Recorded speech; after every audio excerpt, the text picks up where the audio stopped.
Why?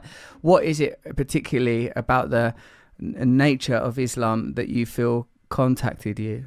Well, I certainly wouldn't have been able to accept Islam if it was like full of superstitions and things which couldn't relate to the real world, right? And that, I would say, is the key. Because when I started reading the Quran, one of the things that just I woke up to was the Quran is full of directives to make you think, not to make you follow rituals, but to make you first of all think.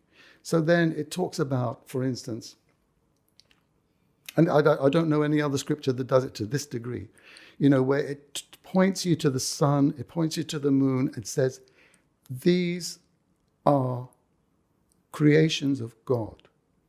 And the night and the day is a miracle, and the fact that water falls and produces fruits and animals eat those grass and greenery and everything, all this is like signposts telling you that there is a creator and an almighty intellect behind everything that you see right there in front of you.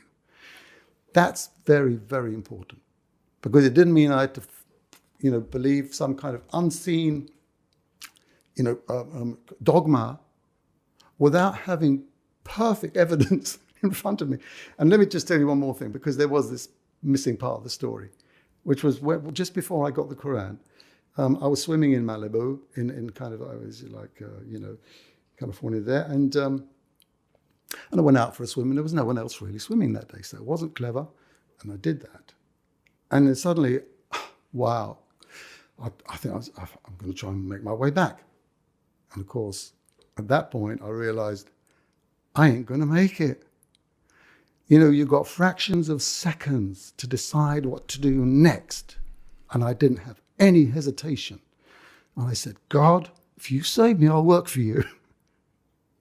And then a wave came, a small wave, and just took me. And I had everything I needed now to get back. So people could say, oh, that's a coincidence. Hey, that's the most important coincidence ever happened in my life. As they say, coincidence is sometimes the way that God keeps himself anonymous. But this was no anonymous. This was me and God. And later I found, then the Quran came to me. And later, of course, I find that verse in the Quran. It says, oh, when the storm comes and they're at sea, they make their religion pure for God. That's it. So all these steps and signs, I was reading and were bringing me closer and closer. What could I do, Russell? What could I do? I had to submit. That's it.